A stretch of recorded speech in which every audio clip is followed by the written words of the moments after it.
नमस्कार दोस्तों, ASB news India के डिजिटल पैनल आपके अपने Facebook page, YouTube channel Amrish Baliyan पर आप सबका हार्दिक स्वागत है, अभिनंदन है।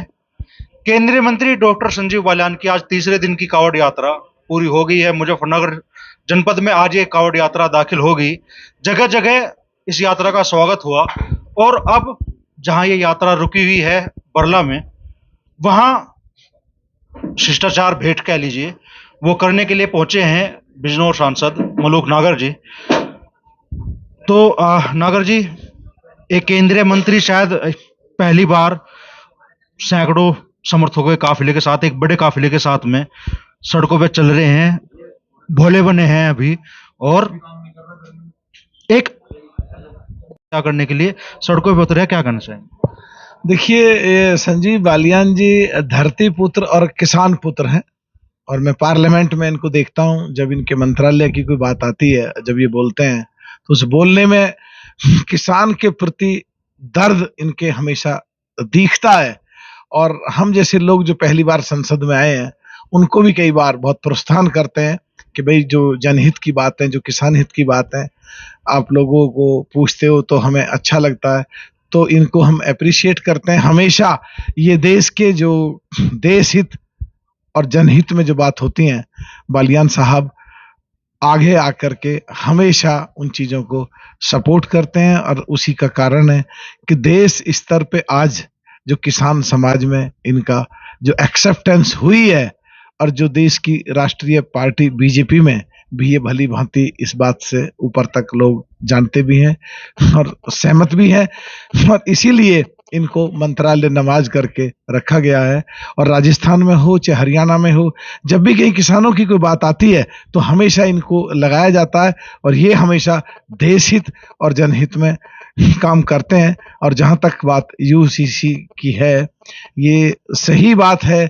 जिस तरह करीम भी एक हो जाए, वो दलितों को आपकी जानकारी में लाना चाहता हूं कि अडॉप्शन के लिए आज कोई कानून नहीं है पूरे 68-70 साल में, पिछले जो बीते हैं सरकारों की। क्योंकि मैं डी हूं और मैंने 1 साल बहुत डिटेल में इसमें अध्ययन किया है। अगर कोई दलित अडॉप्ट करना चाहे किसी बच्चे को, या कोई अपना गार्जियनशिप मन बना के अपना कि उनके बच्चा नहीं हो रहा और वो हर दृष्टि से क्वालिफाई करते हैं कि एक बच्चे को गोद ले सकते हैं, तो आज की तारीख में कानून नहीं है। वो पहले अप्लाई करना पड़ेगा, उसको फिर परमिशन मिलेगी और एक नया कानून जैसे बनता है इस तरह शुरुआत होगी, तो उसके भी हित में हो सकता है।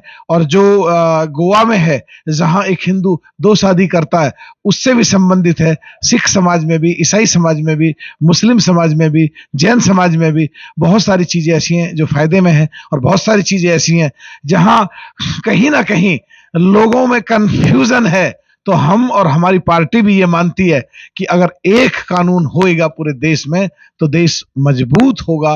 लेकिन एक हमारी बात हमें अपनी रखनी है, जो दलित समाज के लोग, सिख समाज के लोग, पारसी समाज के लोग, या अकलियत समाज, मुस्लिम समाज के लोग अगर कहीं कंफ्यूजन में हैं तो उस पे पूरे देश स्तर पे, गांव स्तर, ब्लॉक स्तर, तहसील स्तर, विधानसभा स्तर, जिला स्तर, लोकसभा स्तर, प्रदेश और देश, लोगों को एक सहमति बना के करी जानी चाहिए।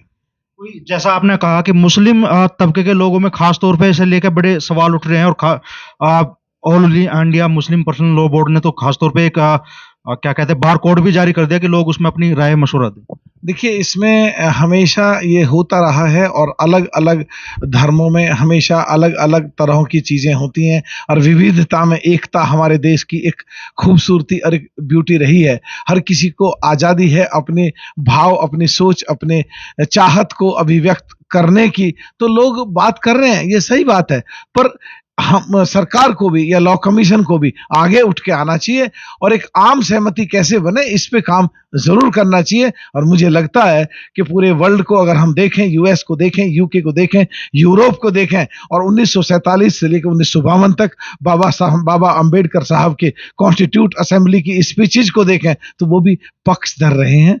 लेकिन उस समय में भी वही बात थी, आज भी वही बात है कि एक सहमति ऐसी बनाई जाए जिससे देश में एक आराम से एक भटकाव ना हो, एक कंफ्यूजन ना हो, और देश जैसे तरक्की के रास्ते पे चल रहा है, सहमति से होंगे तो एक देश तरक्की के रास्ते पे जाएगा। और जो देश हमारा विश्व के स्तर पे एक तरक्की के रास्ते पे चल रहा है इकोनॉमिकली, जो कभी चौथे नंबर 5वें नंबर पे घूम रहा है, चौथे नंबर पे स्टेब्लिश हो जाए और तीसरे नंबर की तरफ बढ़ेगा, उसके लिए जरूरी है कि देश में अमन शांति और तालमेल बैठा के करें, तो सहमति बना के करें। तो इस बारे में तो कुमारी बहन मायावती जी ऑलरेडी कह चुकी हैं।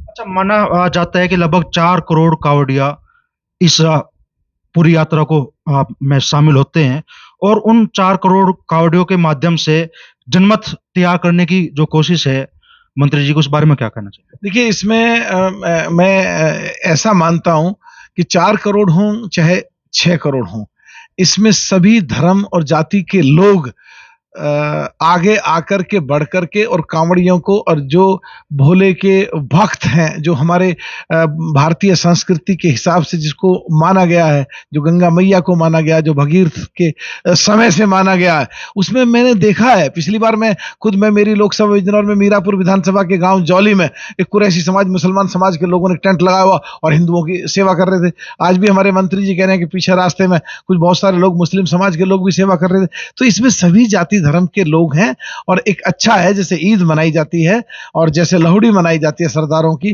जैसे जैनियों के त्योहार मनाए जाते हैं, मुस्लिमों के ईद जैसे त्योहार मनाए जाते हैं, ऐसे हिंदुओं का त्योहार है, दिवाली है, होली है, और ये जल चढ़ाने का है शिव जी महाराज का। तो ये एक त्योहार है जिसको सब जाति धर्म के लोग मिलकर के मना रहे हैं। बहुत अच्छी बात है, मजबूती आ रही है और देश मजबूत हो रहा है, सब मिलकर के त्योहार मना रहे हैं। सिर्फ आज शिष्टाचार भेंट है, या 2024 भी नजदीक आ रहा है, उसको लेकर भी कुछ गणित बैठ रहा है? मुझे लग रहा है बालियान साहब, आप दोस्त हैं मंत्री जी के और हमारे, या दुश्मन है, मेरी समझ में नहीं आ रहा कि आप रोज रहो, हमें कोई दिक्कत नहीं, आप सब नेताओं का इंटरव्यू लो, हमें कोई दिक्कत नहीं, आप सवाल अच्छे बुरे पूछो, कोई दिक्कत नहीं, आपके यूट्यूब पे रोज बढ़ रहे हैं, जो सब्सक्राइब करते हैं, जो आपके वैल्यू एडिट करते हैं, आपकी रोज संख्या बढ़ रही है, हमें कोई दिक्कत नहीं। और हम रोज पार्लियामेंट में मिलते हैं, और मेरी कॉन्स्टिट्यूंसी यही है, और जहां बैठे हैं ये मेरी लोकसभा का पुरकाजी विधानसभा जो है उसका हिस्सा है। बिजनौर लोकसभा में अगर हमारा बराबर का साथी, हमारा दोस्त, हमारा प्यारा भाई, जो उम्र में हमारा छोटा है पर हमसे सीनियर नेता है, अगर हम उससे मिलने आ गए, तो आपको दर्द की वजह समझ नहीं आ रही बालियान साहब, आप चाहते क्या? दर्द नहीं हो रहा सर, लेकिन सवाल उठाएंगे ना, बहुत लोग सवाल उठाओगे। देखिए, ये तो सवाल कौन क्या उठाता है, क्या गिराता है, क्या पटकता है, क्या खड़ा करता है, उससे हमें परवाह नहीं। हम हमेशा अपने जनहित के लिए, दोस्तों के लिए, पार्लियामेंट में भी हम संजीव बालियान साहब के मंत्री जी के पास पहुंच जाते हैं कि साहब हमारा ये काम है, इस तरह जनहित का। मंत्री जी आगे आकर के जनहित के और देश हित के काम को हमेशा करते हैं, और मेरी लोकसभा के जगह पे मुझे पता लगे, मैं यहाँ हूँ कि मंत्री जी बैठे हुए हैं और मैं ना जाऊं, तो ये मेरे लिए शर्म की बात है। और इतने प्यारे भाई और इतने प्यारे नेता बहुत कम मिलते हैं जो हमेशा देश और जनहित के लिए सोचते हैं। प्रदेश सरकार के पूर्व मंत्री लखीराम नागर जी भी हमारे साथ में हैं। तो नागर साहब, आप यहाँ आए, पहले तो मुजफ्फरनगर जनपद में स्वागत आपका, इनका तो लोकसभा क्षेत्र है, तो किस तरीके का माहौल आपको यहाँ पे देखने को मिला, और खासतौर पे जैसे मंत्री जी एक बड़े कोज को लेकर जो ये कांवड़ यात्रा लेकर चल रहे हैं, उस बारे में आप क्या कहते हैं? हम दोनों में से एक ही बोल लेता है, और वो ये है के भी बड़े भाई हैं, और हम पे दोनों पे इनका आशीर्वाद है। और 1983 में प्रमुख बने, 39 साल हो गए प्रमुख, MLA, MLC, chairman district board, minister UP में रहते हुए, और अब इनकी एज 75 से ऊपर हो गई है। इनके पास एक आशीर्वाद है और एक एक्सपीरियंस है, जो बालियान साहब को मुझसे भी ज्यादा दे देते हैं, मुझे भी देते हैं, दोनों का हमें आशीर्वाद मिल रहा है। केंद्रीय मंत्री डॉक्टर संजीव बालियान जी भी यहाँ पे मौजूद है। तो मंत्री जी, आज तीसरे दिन की यात्रा आपकी संपन्न होगी, कैसा महसूस हो रहा है, थकान कितनी? थकान तो है, पर उत्साह लोगों का देख के और खुद का भी चारों तरफ का जो माहौल देख के वो थकान दूर हो जाती है। और जब शाम को मिलने के लिए सब लोग आते हैं, और आज तो मैं अपने जनपद में आया हूँ, पूरे पुरकाजी में सब लोगों ने इतना प्यार से स्वागत किया, तो थकान तो अपने आप दूर हो जाती है। लोकसभा क्षेत्र मलुक नागर जी का है, स्वागत आपका हो रहा है भव्य। देखिए, वो एक अलग बात है, ये स्वागत तो सभी कावड़ियों को हो रहा है, ये ऐसा नहीं कि सिर्फ संजीव बालियान का हो रहा है, ये सभी कावड़ियों का। जनपद मेरा भी है, भाई साहब की लोकसभा क्षेत्र है, और आप उनसे सवाल पूछ रहे थे, मैं देख रहा था, इनका मेरा रिश्ता बड़े भाई छोटे भाई का है। राजनीति ये बसपा में है, मैं भारतीय जनता पार्टी में हूँ, वो एक अलग बात है, और हम पड़ोसी भी हैं लोकसभा के नाते। और राजनीति में व्यक्तिगत रिश्ते का स्थान है और रहने चाहिए। शिष्टाचार और व्यक्तिगत रिश्ते हम लड़ने के लिए नहीं है। हमारे वैचारिक मतभेद हो सकते हैं, मनभेद हमारे बिल्कुल नहीं है भाई। तो बड़ी बात है कि इस कांवड़ यात्रा में जहां एकरूपता देखने के लिए मिल रही है भोलों के बीच में, जाति का कोई भेद नहीं है, सबका एक नाम है भोले। और राजनीतिक जो भी है, मान लीजिए बीजेपी से संजीव बालियान जी सांसद हैं, मलूक नागर जी बसपा से सांसद है, दोनों लोकसभा क्षेत्र के भी पड़ोसी हैं। उस हिसाब से शिष्टाचार के नाते मलूक नागर जी यहाँ पहुंचे और साहस बढ़ाया उन्होंने मंत्री का।